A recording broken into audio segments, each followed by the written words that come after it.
Welcome to Replay, everybody. I'm Kyle Hilliard here with Brian Shea. What's up, Brian? Hi, everybody. How's So it happy going? to join you on this live episode of Replay, taking a break from what game are you guys playing again? The Legend of Zelda, Majora's Mask. Marcus Stewart and I have been playing it. Change Laney says, wait, you guys beat Majora's Mask already? Congrats. Congrats. We haven't beaten it. Marcus is busy. He's writing the cover story, so I said, you know what? I'll figure something out. I will pick a different Zelda game to play, was my bizarre decision. And you chose one that I have pretty much zero experience with, Really? despite being my favorite franchise. Well, that's perfect. I actually was. I didn't even ask you if do you know this game? Have you played it? I just was like, oh, we'll just go in. But yeah, I don't know. It's a weird one. I have it on Wii U, which means we can stream it this way. But it's not a game that's there's no way to play this game other than if you bought it on Wii U and downloaded it because the store is now closed, or you have a physical copy for your DS. It's the only way to play this game this today, you know. Which is a bummer. That's a real letdown of kind of that age of Nintendo putting out a bunch of two-screen experiences. Is now that we have consoles that don't have the two screens, it's very difficult to port those over. Yeah, but it's kind of charming in a way that it just exists at almost exclusively on this one. There's only one way to play it, really. I think that's kind of fun, but also I'd rather have access to everything. But yeah, the way I have to play is I have to be pretty head down looking at my gamepad. So Brian, you'll probably have to be on the chat a little more than usual. Because even though I have it my setup, I have it on the full screen here. I gotta play it over here because this is a touchscreen game. But it's cool. I have a lot of affection. Did you play this back on DS? What'd you say? Did you play this when it was back on DS? Oh yeah, no, day one, absolutely. Okay. I was I was all in on after. I'm trying to think of my timeline of being a Zelda fan and also being in a position where I could I had some disposable income that I could spend on video games. Mm-hmm. And I Wind Waker I bought day one. My friend and I split a GameCube. Shout out to Alan Hill.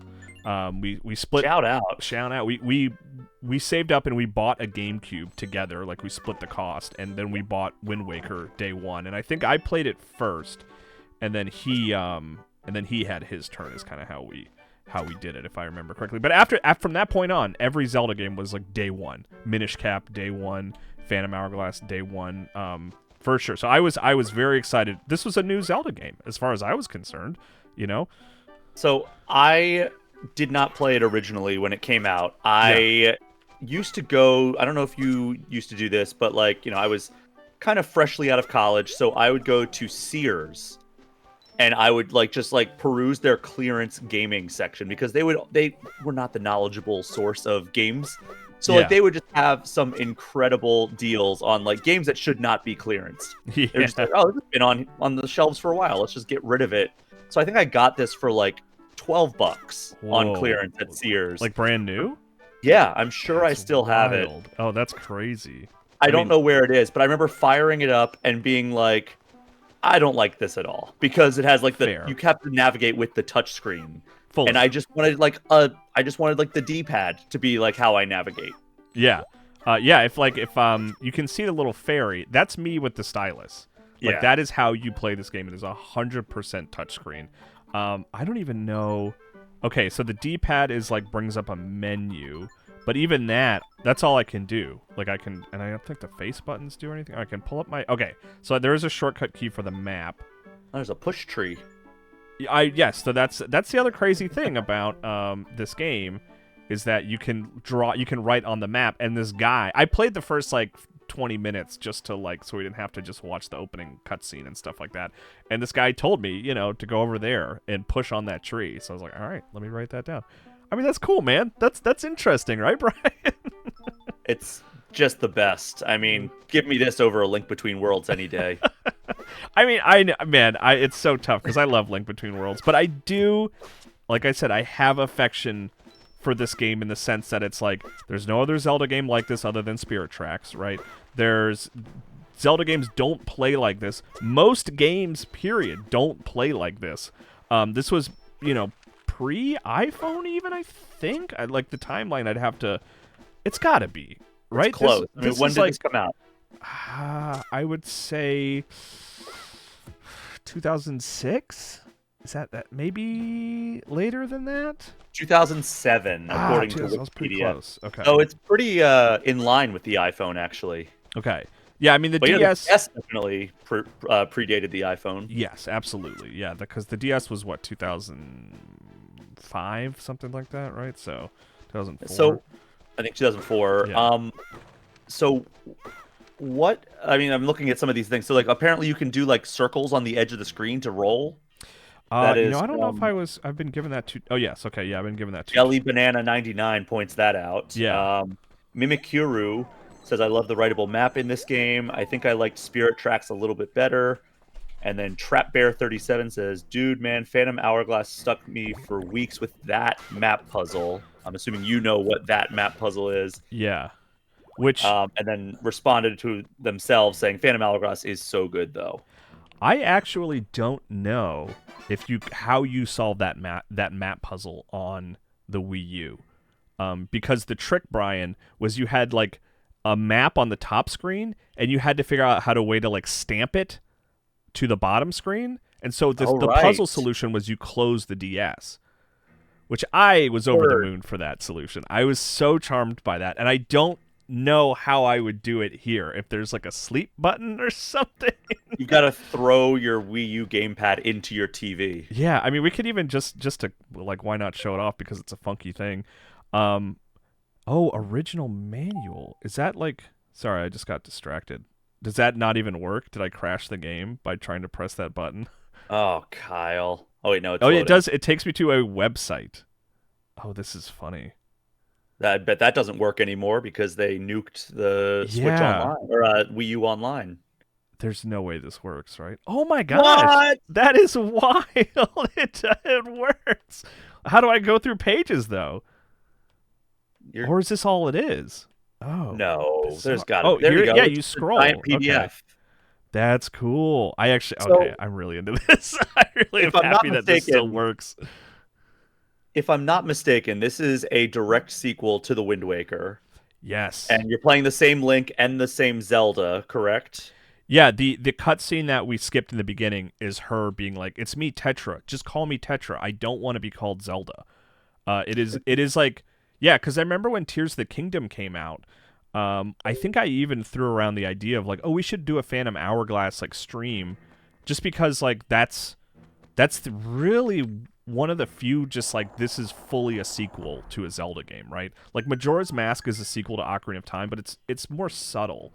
But this picks up literally where the end of Wind Waker left off, which is So what they're doing is they're off searching for a new Hyrule, correct? Like because Wind Waker ended and Hyrule's pretty much no more, and now they have to go off in search of a new one, and then Spirit Tracks, if I'm not mistaken, picks up after they had already founded this new Hyrule. It's a new Link, so it's not the same Link as in Wind Waker. Yeah.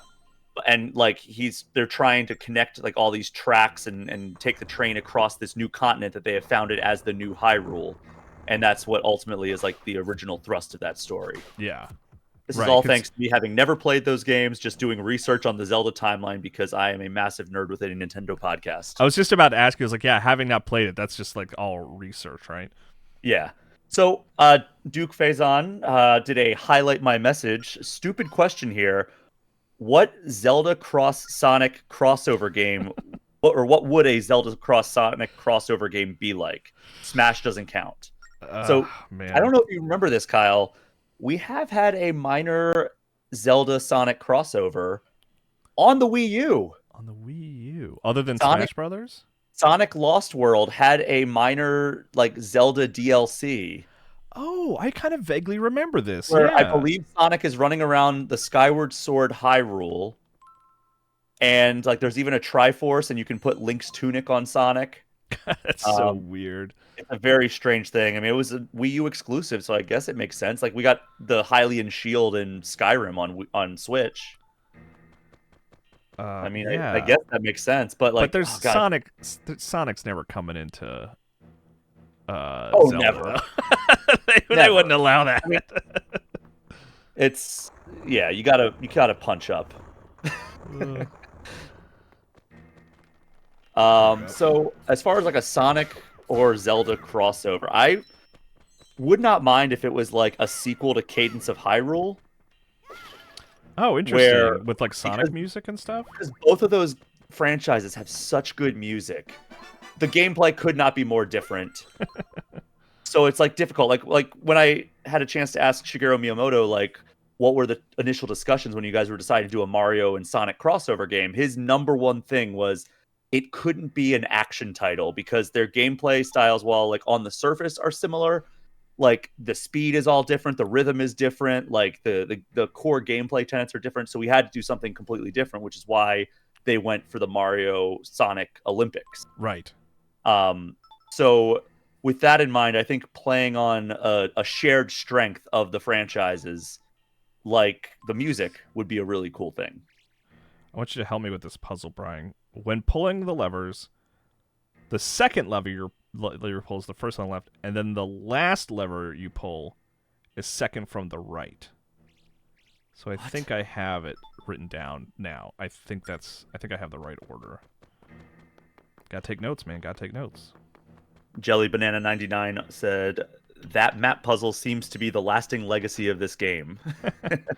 Yeah, I think you had to blow on the mic too at some point, but that's like that just I think that was like a requirement for every DS game at some point. Is like, you have to blow on the mic. That's how it works. I'm sorry. Well, Jelly Banana 99 follows up with saying this game also has enemies you have to yell at in the mic to defeat, which earns some weird looks in public.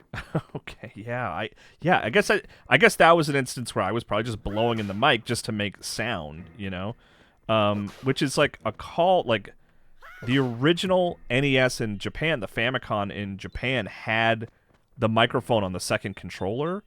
And that did play into the Japanese version of Zelda, where I believe if the second player made noise or like blew into the mic, like you could defeat certain enemies and stuff like that. It's a thing that we just never had in America at all. Interesting. I just lost where'd he go? This actually like feels pretty good. Like I'm not really struggling too much with the controls. I think it's the big thing about DS games. Compared to I know what I need to do. I think anyway. Compared to like playing a game on iPhone, is just like the stylus. I feel like gives you specific control. Where it's like touchscreen games with a stylus. I actually don't have too much trouble with in general. Is that not what I was supposed to do? You blocked the one hole, so he can't come out. Well, I think he came out just now. Do you have to block? Is there another block that you can use to make it so he can't get into that hole? So like when he comes out. Oh wait, he's coming back. He's coming back. Get him! Oh, Kyle. So you got to walk away, let him trot over to the other hole, and then when he sees he can't go in that hole, he's gonna come back and hit him. There we go. Yeah, good. You forced him out of his home and then you killed him. That's good game. Very humanitarian of you. So this, like, Brian, for you, this was like you tried it for 5 minutes and you were just like done. Like, I don't even want to engage. Yeah, there's certain things where it's just not for me. Like, I mean, I've tried. No, that's fair. Like Skyward Sword is another one where it's like I've tried that like 5 times now. I think like even in the Switch HD port, which I still am taking credit for, I could not even do it with like the lack of motion controls. It's that I'm surprised by. I did end up replaying Skyward Sword on Switch when it came out. Something about the flow just doesn't work for me in like the non-dungeon parts. Everybody keeps telling me how amazing the dungeons are, but like the flow of that game just feels so off. No, it crawls. Like that is like one of the big reasons I think Breath of the Wild came to exist. Because as much as critically received well as Skyward Sword was, everyone was just like, I am so restricted by this game. I am moving at a snail's pace. I can't do anything without talking to a character for 20 minutes.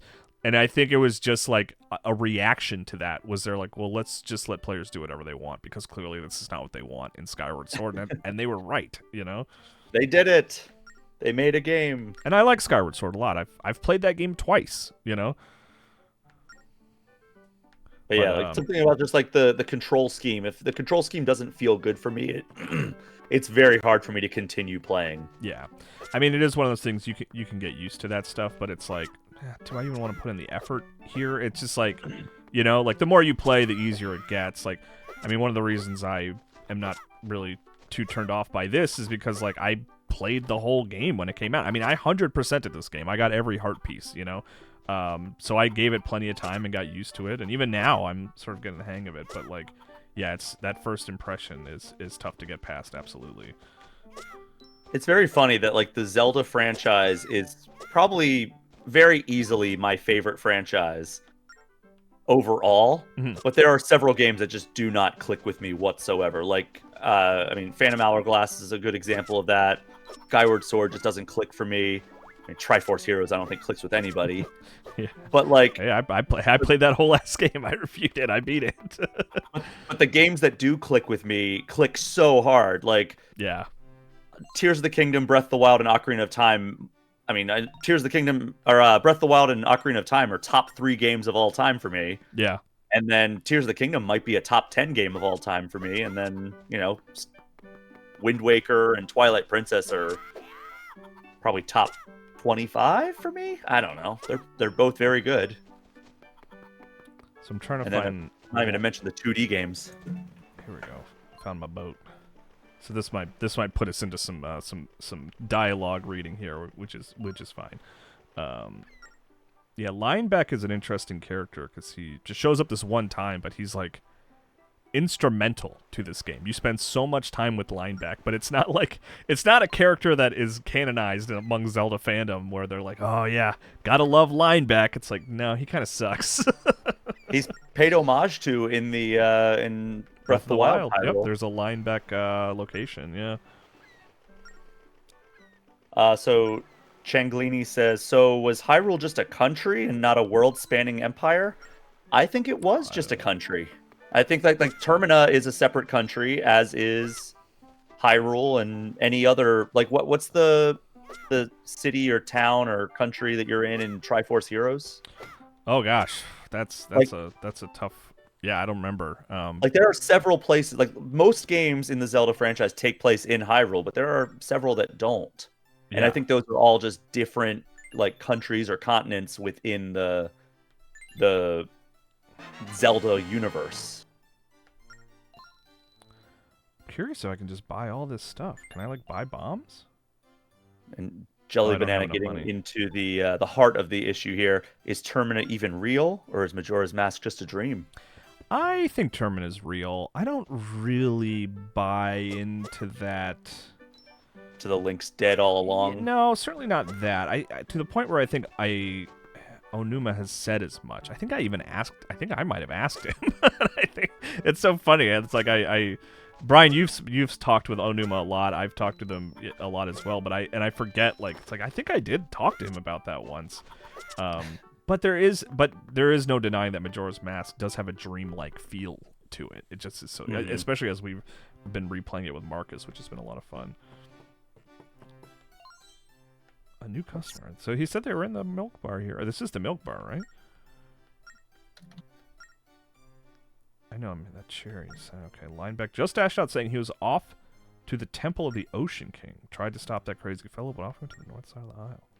So according to the Zelda wiki, Hytopia, which is the location in Triforce Heroes, is north of the Kingdom of Hyrule.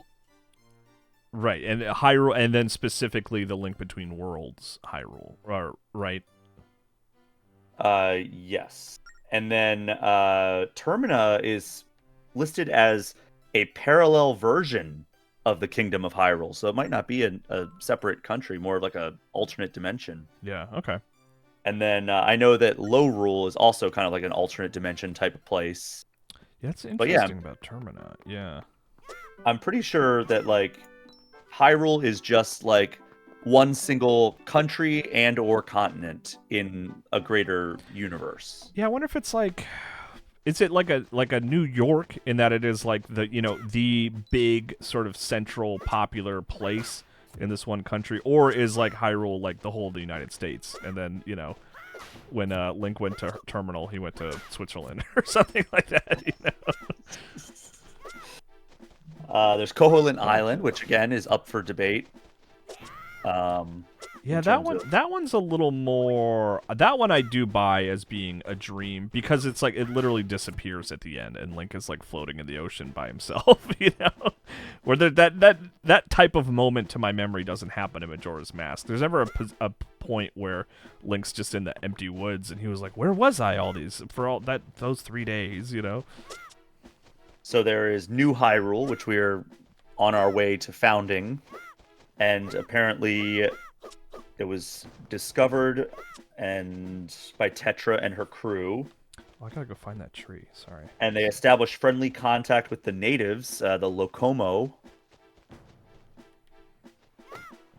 There's also the underworld. Okay. I'm just reading facts about the world of Zelda now. Yeah, that's fine.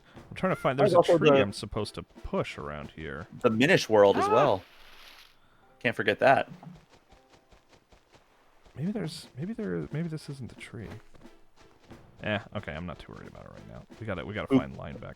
Who Can 6 says, we are all a dream of the Windfish.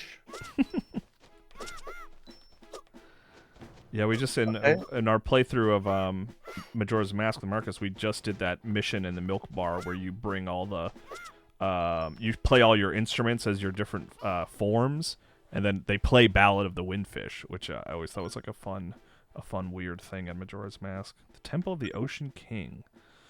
So this is the world of the Ocean King that we're in right now. Okay. By the way, we have a first-time chatter. Oh, hello.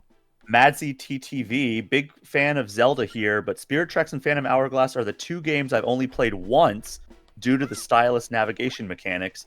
Even Twilight Princess with the glitchy motion controls, I'm assuming the Wii version, were better experiences. Link Between Worlds did it right. Analog stick and buttons. I am with Madsy TTV.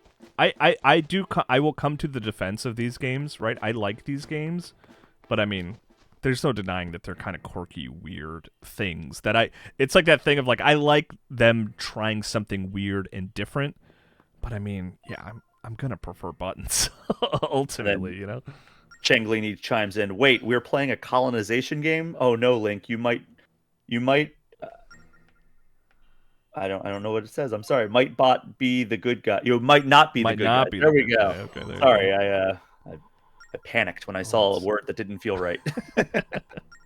That's the editor and you coming out. Yeah, this is actually more so than the touch controls. This is the thing that always kind of rubbed me the wrong way about Phantom Hourglass. Is this, if I remember correctly, the Temple of the Ocean King here is like, the structure of the game is you have to come back to this throughout the course of the game and like replay big chunks of it to make progress. And I remember it being difficult. And also I was just annoyed that I had to like, it's basically like, imagine if you had to replay a Zelda dungeon a number of times to progress through the game. And it was like, that's actually, I'm more critical of that than I am the controls ultimately of just the straight up design stuff. Well, Jelly Banana 99 corroborates your memory here, saying the Temple of the Ocean King was one of the biggest complaints of the game because you had to navigate the same floors several times throughout the game. Yes, okay. This is the thing. I wasn't sure if this was like, if we were already there or not. The thing I wasn't sure about is if this is where it is, Hey, also interesting that you have a fairy help you out in this game where you did not in Wind Waker. Like, this is almost like a confirmation of like, oh, by the way, fairies do exist in the world. You just never encounter them during the course of your Wind Waker adventure. I mean, you find some fairies. They're just not the helpful fairies. They're the ones that heal you. Yeah, they just not the guide fairies. They're the saddest looking fairies in all of the Zelda franchise because when you put them in the bottle, they just stare at you with like big puppy dog eyes. Fifth in line says Spirit Tracks fixed the repetitiveness of this dungeon. Also, the roll required only a double tap rather than drawing a circle. Okay. Right. Yeah, there's the Spirit Tracks. Yeah, did fix things, but then the train stuff was very restrictive in a weird way. Like you only could take certain routes and stuff like that. Like here, you have a boat and you can kind of like go wherever you want. And yeah. Spirit Tracks, I think I do like Phantom Hourglass more between the two DS games. Like it's one of those when I rank my full Zelda, game lineup, Spirit Tracks is usually closer to the bottom than Phantom Hourglass. Do we want to see where these games are ranked on the official Game Informer ranking? Yeah, because I actually remember me knocking Spirit Tracks down in favor of something else. So Spirit Tracks is the second to last ranked Zelda game on our list. Okay. Number 20 out of 21. What's 21? Triforce Heroes. Oh, okay. Yeah. Keep them going. Phantom Hourglass is number 16 out of 21. Okay. Just better than Four Swords Adventure, but just worse than Oracle of Seasons. Okay. I played Oracle of Seasons for the first time recently. My plan was to beat Oracle of Seasons and then roll right into Ages. And I started Ages, but then I fell off. I got distracted by something. Oh my gosh, wait a second, there's something to tell you. One thing you should know in this temple, it'll suck the life out of you. That's pretty important, Let me finish. Don't go running away yet. I know it's scary. It's not like the temple will suck all of the life out of you all the time. I'm not sure why, but as long as you stand areas like this, you'll be okay. All right, so I have to bounce around between those areas. Then the map has all the purple spaces. So, Kyle, we have Madsy TTV checking back in. I've got big hands, so playing on my DS with a tiny stylus was so awkward. It's a shame because the games are not bad. Love the puzzles, but playing this with my hand covering half the screen was annoying.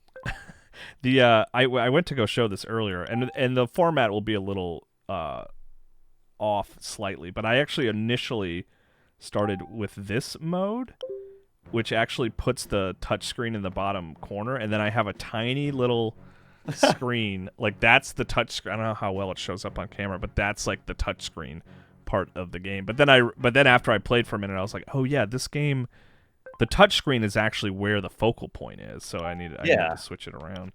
But you can also do like play like this, which is funky if you want. Like on the pad, it looks crazy on the TV, but here it's like you hold it like vertically. It's actually it's like a giant DS. Yeah, like a solid way to play DS games. But yeah, it's crazy that the Wii U was basically the only place to play DS games like this, like it's strange that's where it lives forever, unless they bring DS games to Switch Online, which I don't see that happening. No, I mean, unless the Switch 2 is like a 2-screen experience, which I'd be up for.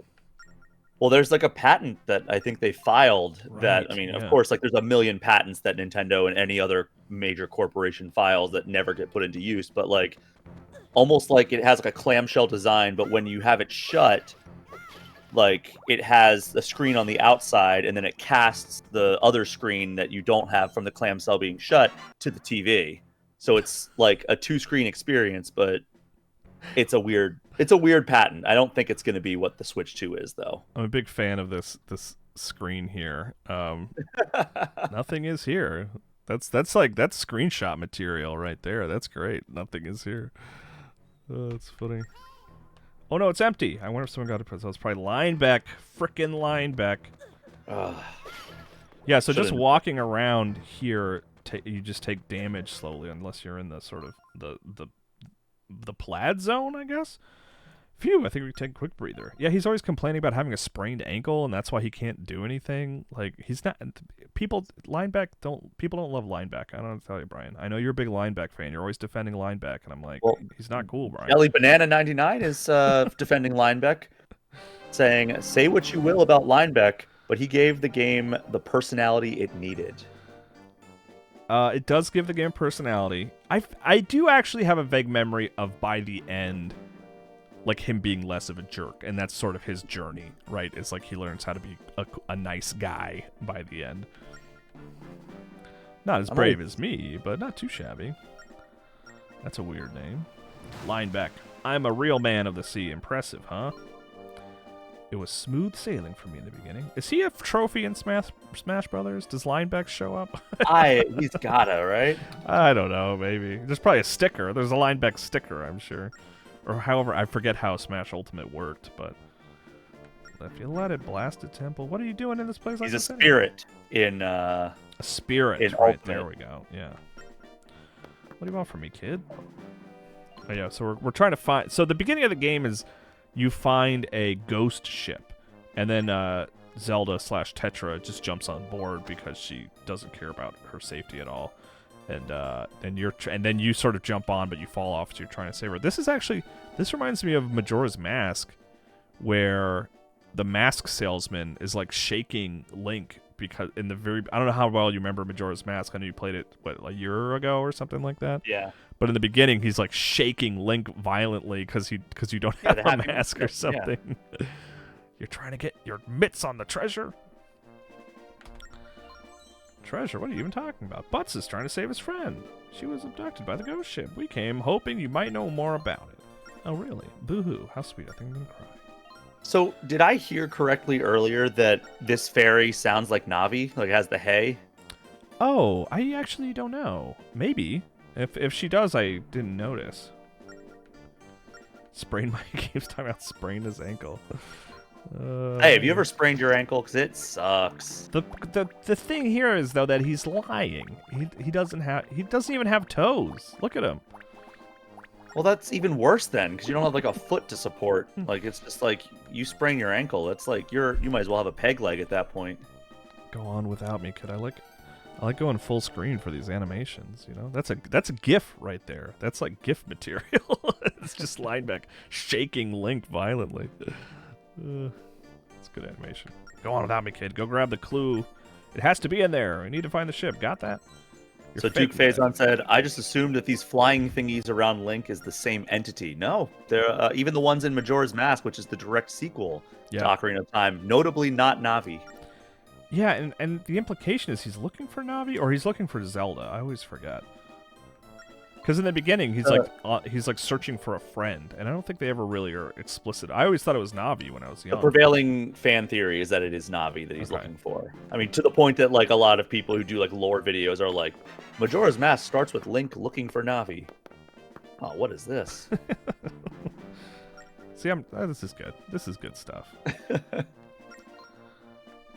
All right, so now we get to do like a little bit of a dungeon here. And then Linebeck will let me get in his boat, I guess, and we'll do some stuff. He's like, go ahead. Go on, child. So Fifth in Line says, I think Hyrule Historia confirms it's Navi that he's looking for, I'm assuming is what Fifth in Line is saying at the start of Majora's Mask. Okay, I do have the Hyrule Historia. I can go get it. We can look this up. There's ways we can solve this mystery. I will be right back, Kyle. Sure. It's right behind me, so I'm not going to be gone long. Yeah, my computer went to sleep, so I can't see chat, so... Oh, no. Alright, I gotta check the map here. Oh! Well, I just fell in a hole, so that's bad. Alright, how many hearts do I have? Okay, they do give you a lot of hearts here, at least. Well, here I am with the amazing Hyrule Historia. Let's see what story time has to tell us. What am I missing here?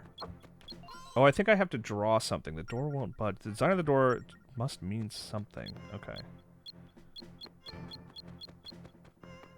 Okay, why? Yeah, why? What was I? Oh, jeez. Here we go. So I hit this. And then is the idea that I want to go hit the other one? I'm almost dead. Let's see. Like, do I need to hit them at the same time? Okay, that's what I needed to do. Okay. Puzzle solved. Sure. There's a lot of information in this Hyrule Historia. I don't know if you remember that. Oh, yeah. No, when I was working on my Zelda book, Fifth in Line is giving me a specific page. Oh, no, I died. Ah. Sorry, everybody. Okay, I don't have okay. We potions have or it. fairies yet. Here it is, Kyle. This is the start of the child era of the timeline. Link's departure from Hyrule. Link set off on his horse, Epona, who lived at Lon Lon Ranch. Months passed as he wandered in search of his companion, Navi, eventually losing himself in a mysterious forest. It Okay. just so happened that the forest led to a parallel world known as Termina. So we it answered is multiple definitely questions Nami. there. Okay. Okay. Yeah, I guess that makes sense because I mean he knows where Zelda is. She's hanging out in Hyrule. She's having a good old time. And like he even goes in the cutscene to warn her of Ganondorf's betrayal, which leads to him being arrested. All right, there. I got past the part that I died on. Crater Gaming chiming in. Ah, hi. Do we know who? Has it ever been I'm sure the actor has been found, but like, do we know who did those voices in Ocarina? You know, just like the grunts and shouts. Found a sea. It was me. It was you. Wow, you were very young. Changlini says, "I didn't know Link could sick the police on Ganondorf." That's true. I mean, yeah, you would think Ganondorf would be more powerful, but I guess maybe if they're prepared. I mean, then again, they thought that they had Palpatine dead to rights, and look what he did. Episode 3. They probably should have brought a couple more guards. Where's Mr. Lineback? Where is he? Did he leave? Steister said the 2 Game Informer goats in one stream. Damn. Well, thank you. Thank you.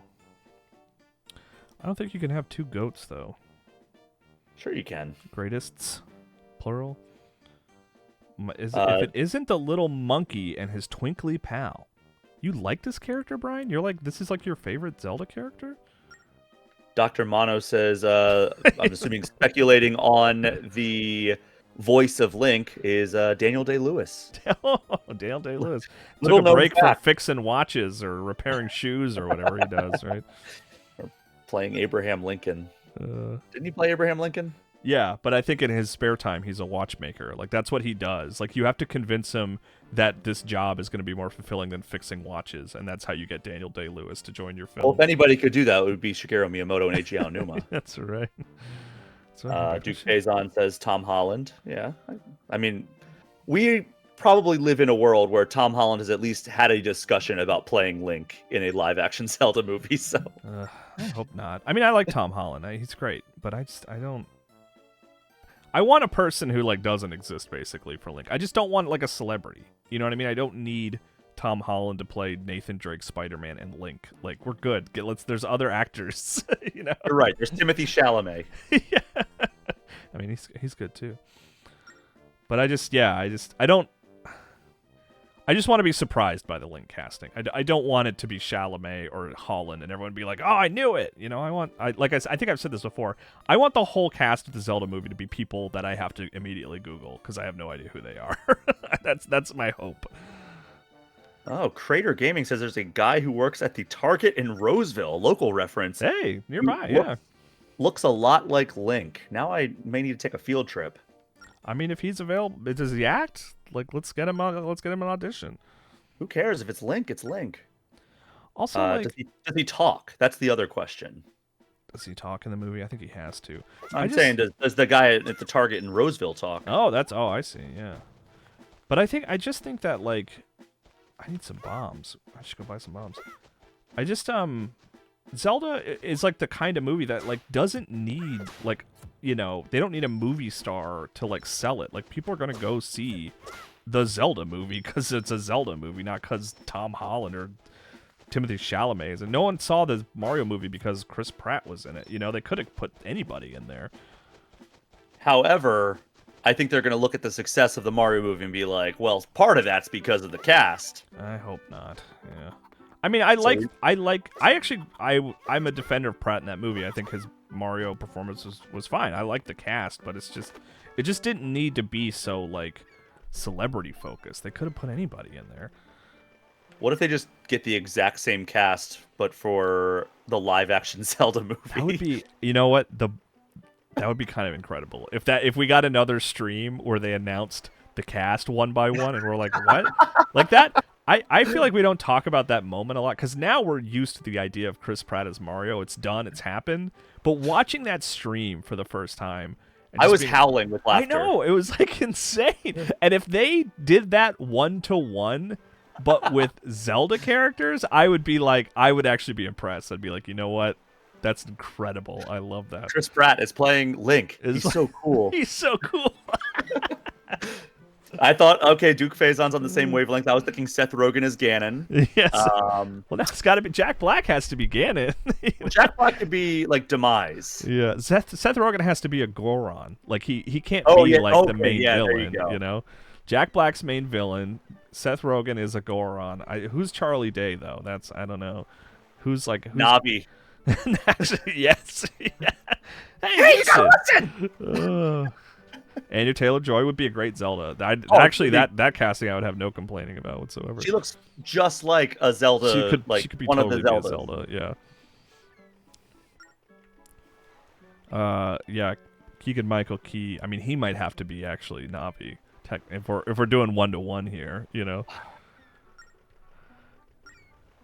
I mean, the old Barnacle. Then is Charlie Day just Tingle? Yeah, Charlie Day is Tingle, but he's there the whole movie. He's like a primary character for some reason. True hero, preen my feathers a little more, old man. Yep, I'm famous, all right. You're a wreck. You'd be sunk by now if your young friend hadn't shut up. Yeah, we got some dialogue here. Do you think? Gosh, I don't think we ever see a port of these games to any platform ever in the future, really. Like, Skyward Sword was one thing where it was like a mainline Zelda game that people really wanted a different version of, but I don't think there's not really a lot of affection for these two games, you know? I don't think there's big demand that like, oh, I wish they would update these controls on Switch. No one's like really eager to play these games today, you know? So I don't want a second screen to be added to like whatever the Switch successor is, but it would be kind of a cool, like, I don't want to give Nintendo ideas here, but like kind of a cool add-on peripheral. And like part of that would be like, if you get this peripheral, it'll like have certain games that are available for it, but also you can play DS and 3DS games on your Switch. So you're saying you want it to be like an opt-in kind of thing? Yeah, like right. I don't want that because then it's going to do exactly what I've praised Nintendo for not doing for this, like during the Switch era, which was it consolidated its developers to develop for one platform. Right. And if suddenly there's this optional add-on, they're going to just split themselves up like they did with the 3DS and the Wii U and the DS and the Wii. Yeah, that's true. I mean, there like the Mega Man Zero collection for Switch has DS games on it, and they just they did what you're seeing now, where they just had like the two screens. So they could do that, you know, without having to sort of change the hardware too much. What would you think about just like kind of like a Link's Awakening style remake, where it's updated visuals? Largely like a 1-to-1 remake, but they also give you like just standard controls and for then fix these games. I'd be totally happy with that. I would be totally open to that. But it would change the game pretty dramatically. Because a lot of the game is like taking notes, writing things down, you know, like that kind of thing. Mm-hmm. And you would lose that wholesale. So we have another first-time chatter, George Mensch, saying, "Is there still a Discord for Game Informer?" Yes, there is. So you have to link your Discord to your Twitch account, if I'm not mistaken. Then you have to subscribe to our Twitch channel, this very one that you are watching, for just 1 month or more, and that gets you access to the Discord. See the engine on the right, tap stop, tap go. While at sea, you'll want to look around, touch the screen's edge. Stay alert. I would agree with you, though, in your assessment that I kind of cut you off to shout out a new chatter. Oh, sorry. No, that was me that cut you off. Oh. I would agree with your assessment that something would be lost. Yeah. Whereas Link's Awakening, I think something was gained because, we had more face buttons to map stuff to. You didn't have to, unequip the shield and the sword in order to, put other items on there. I do feel like they would have to make some pretty substantial changes. I mean, even Skyward Sword, I feel like, didn't really lose a lot in that translation necessarily. Also, I mean, the Switch had the advantage of, you could totally just play it the way it was designed to be played if you wanted, Oh, is this... There's... The other weird thing about Phantom Hourglass is it introduces races that are not in any other Zelda games. There's one or two races that just exist in Phantom Hourglass, and I think Spirit Tracks as well. But Spirit Tracks is supposed to be hundreds of years later. It's not, it's not a sequel in the same sense. Isle of Ember. A sterling example of my helmsmanship. You didn't even know where the island was? You piece of fluff. But you get me, right, Butts? Yes. So, see, Butts gets it. Oh, yeah, I made our name Butts. It's replay. You gotta call yourself Butts. Meanwhile, I'll be waiting here tending to the needs of my fine vessel. What? Staying behind? You're scared, aren't you? I'm never scared, you little fluttering shrimp. You two go ahead. I'll be breaking my back. It's a shrimp. Confirmation that shrimp exists in the Zelda universe. Gosh. I've never seen a shrimp. Yeah, I've been fishing, but I don't know if I ever went shrimping in Zelda. Oh, Crater Gaming also has a couple suggestions here for how we could get these games out here. We just need a B-list Zelda collection. Throw the DS and CDI games on there. Charge $69.99. Make it annoyingly limited release. Good to go. That's very Nintendo, but they would say it's the greatest collection of all time. I like the idea of them calling it the B-list. It would have to be kind of where there was the Sonic Mega Collection.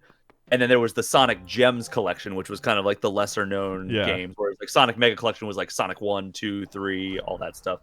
Crater Gaming follows up saying, or re-release the DS games as a folding Game & Watch.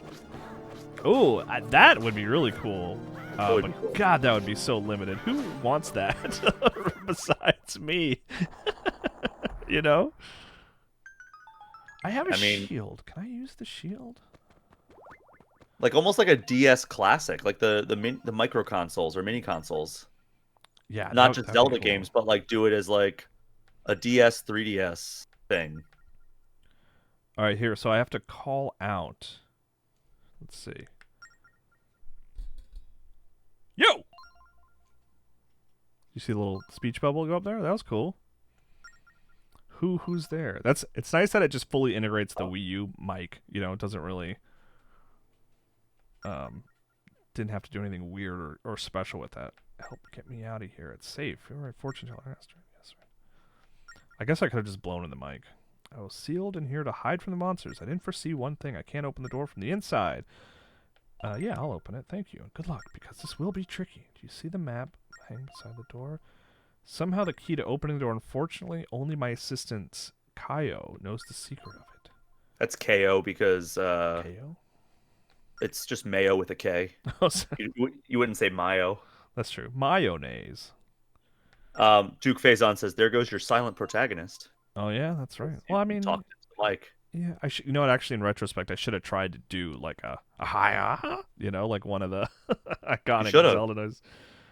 Need to hear your best Link impression. Mark the location of our island's 3 torches. Okay, so I have to find the torches in the place. Then I don't know if we'll see. We're only streaming for another 10 minutes or so, so we'll see if we solve this puzzle. But I don't believe in you. Oh, thank you.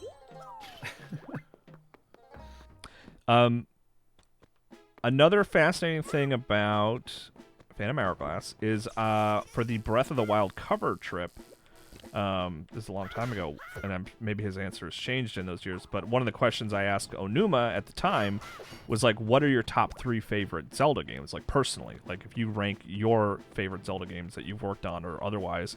And he listed Phantom Hourglass as his number 1. What? Yeah, it's his favorite because I think one of the big thing he said is that like it was the one Zelda game that his family played, like his wife and children played it. Oh, interesting. Because they liked the DS. But otherwise, it's just that thing that Dad works on. I'm sure. It's like they're probably not.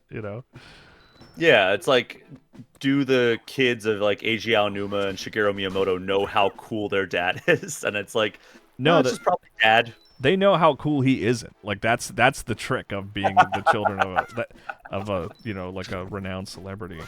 My favorite thing is I love sort of celebrity stories about their kids just don't give a crap about them. It's always very funny.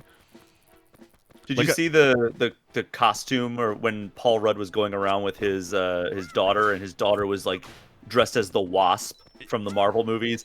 And it's like, your dad is literally Ant-Man, could walk around with you, and like he went as like something completely not Ant-Man. Well, the funny one is like, yeah, that happens all the time. And then like I think Chris Pratt has a famous picture of his kid dressed as Captain America. Like stuff like that. Like always cracks me up. I love that. So one of my favorite moments was when in the rapid fire interview with Eiji Aonuma and Shigeru Miyamoto, and Ben Reeves asked, do we have to worry about the water temple in this game? And Miyamoto, without a hint of irony, points at Eiji Aonuma and says no, because he's not designing the dungeons in this game. And Aonuma just sits there. It's like not like a joke. It's just like, no, don't worry. Eiji Aonuma did not design these temples. We didn't let him anywhere near that part of the game. He was just sitting at his desk emailing people about a motorcycle. I don't remember what interview that was from, but when they added that DLC, he said it was like this big like it's funny because like he was like, I really want a motorcycle in the game, and the director was like, we're not putting a freaking motorcycle in Breath of the Wild. And apparently he just would like every once a week he'd be like, hey, how's that motorcycle coming along? Until eventually made it in there. Eventually it did, yeah.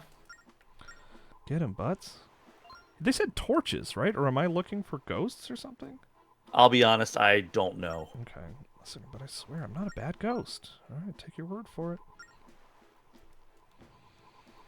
Doesn't even look like an evil ghost. My name... Oh, KO. That's... All right, yeah, Mr. Mayo himself. That's who I'm supposed to be looking for. So he died, and he's become a skeleton that quickly?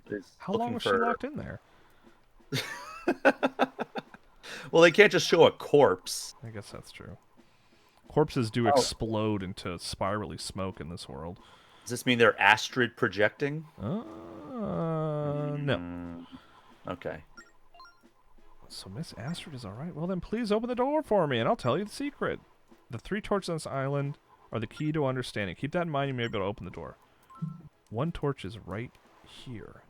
Okay, so it's marking it. Make a note of it on your map. Right. Map. All right. Torch 1. Please take care of Astrid. Okay. I didn't realize I was like all the way on the east side of the island here. Watch out. I'm good. I don't want to fight all these guys. Okay. Also, this is like a specific thing, but if I'm walking left, my my hand is covering the screen. Like I don't know if I can show it off. But like this is, I have to kind of hold it like that, Wait, are you left-handed? No, it's my camera's reversed. Okay, I didn't know if like the camera was reversed or if you were left-handed. I am not. I am a boring old right-handed person. I know you're a weirdo who likes inverted controls in a shooting game. Yep. I don't know how to defend that. I am. I'm a weirdo. I remember I like them in flying games. Like Star Fox, I like inverted controls. Yeah. But that's just because it's like mimicking a flight stick. Like shooting and camera controls in general, inverted is just morally wrong. I remember when we went to the Star Wars Jedi Fallen Order cover story, we got a chance to like play a build, right, very early on. It was me and Leo and Andrew Reiner at the time. And like when it was my turn to play the game, I turned on the inverted controls. to play, and then we did something else, and then like an hour later the devs came back in to show us something, and they like just used the build, right? They just like booted up the build that we had been using to go to a different section of the game, and it was still inverted. And I remember one of the developers were just like, "What the hell? Like, who did this? What happened? Did something break?" And I just had to kind of meekly raise my hand and be like, "No, sir, I inverted the controls." And they're like, "Oh, I'm sorry. I didn't mean to get so angry about this." They were rightfully angry. They weren't really angry. It was funny. But yeah, I always ruin everything. I'm trying to find the last. Did you see a torch? Let's see. Is there? You walked past one torch, but you already circled that on the map. I'm it. assuming it's lower left it's somewhere. Probably down near the or maybe like near the middle. Maybe directly on the bottom, because there's like bridges with nothing there. It's funny. My instinct is to like tap the touch screen, or the top left to be like, oh, expand that so I can look at it. I don't know why, but it's like the Wii. It's funny. It's not showing up. It's only showing up on my screen. Oh, let's see. I just messed it up. But like, it like gives me an alert that's not a touch screen part. Like it's like the stylus is like there's like a symbol that comes up that doesn't display on the screen, which is funny. Man, my health is low. I need to like get to a point where I can have like. I think those bushes are gonna have a heart. Yeah, I hope so. No, those bushes are as empty as that treasure chest. There, oh wait, I got one. We got one. Okay, now we can stop that beeping. Yeah, I remember the first time I played Ocarina of Time, and I beat the whole dungeon with like half a heart because I was still learning how to play video games. I was like looking through the settings. I was like, surely I can turn off this beeping, right? I mean, that's indicative of the early, even into like recent Zelda games. I think Breath of the Wild was the first one that like only had it so it beeped. Or no, does it still beep? Like I don't remember. I never lost that much health. I was just so good at the game. No, I feel like I know Pokemon, like the recent entries on that, just do the doo doo doo doo doo doo, and then it stops. Right, just to like warn you. But it used to just go constantly, and that was the worst. Does chat know where the last torch is? I'd like to at least. I mean, we're finishing up here, but I would like to find the last torch. I can look it up through the power of the internet. Yeah, chat. Let me know, and then Brian, let me know if Chatney says anything about where the last. Because it's probably in a weird place that I can't like get to, but I can probably see it. I would imagine. I would assume. Because I am just sort of restricted by design of like everywhere I can go and everything like that. Because like this door isn't open yet. Summit path approved needed for. Okay, so I can't go there. Whoa. And I feel like I've been everywhere I can go. Maybe I'm. So one torch is directly to the right of KO's skeleton. Got that. Another is near a house in the village near the dock. Oh, okay, that's the one I must be missing then. Yeah. Yeah, that is the one you're missing. Because you got the one in the north part of the island already. Yeah. So let's see, it's near the dock. I must have walked past it and just didn't recognize it as a torch at the time. So here's the dock. And it's near a house? It says near a house in the village. All right, there's the... Near the dock. All right, we're leaving the dock here. So this is like this is like the only house, really. There's a house. Yeah. There's a dock. What am I missing here? Is Down. there another house nearby? Oh, here we go. Here's another house. Oh, what's that? I mean, that's just like a pillar that I can't get to yet. What does that gravestone thing say? Oh, I can check that. Yeah, let me see. You can't read it from here. Oh, thank you. You gotta be in the front. Yeah, obviously. Fortune teller. Oh. Got it. It's not in a house, is it? It says near a house. I mean, there's only 3 houses. There's a house. It's like, because you can see it on the map, even. See, there's 3 houses there. Is the internet lying to us, Brian? It couldn't. Is this the first time? What does this one say? Oh, wait. So it might be in the house. Oh, in the house. Go down to the right. It's the lower right house on the map. Oh, okay. So in the house, that's how they get Well, you. I mean, I'm just looking at a map with the circles on it, and it circled the actual house. Oh, there it is. Okay. Hey, well, that's kind of garbage. I don't Let's mind be that honest. too much. I hate it. Well, we know that you're not into this game, so. All right, here's what we're Creator gonna do. Gaming saying that music is weirdly stressful. I would agree. Yeah, it is. Okay. So what we'll do is we'll go to the fortune teller, we'll let her out, and then we'll call it an episode of replay. Let's see. Ooh, we're going to a Goron city? No. Just I heard those drums and it reminded me of a Goron beat. All right. So mark the locations of the island's 3 torches. So how do I do that? Just like. Oh, I have to kind of tap. Oh there. no. Nothing happened. That is the Navi Hay. Oh, okay. Oh, cool. That is. Okay, so I was like tapping too much. Yeah, you got tappy. Oh, okay, I see. All right, maybe. Okay. I was the second one, I see. Because it's literally on the island, it's literally in the house, and then it's like to the right of the island, I think. There we go. Okay, cool. Ooh. You touched the right places.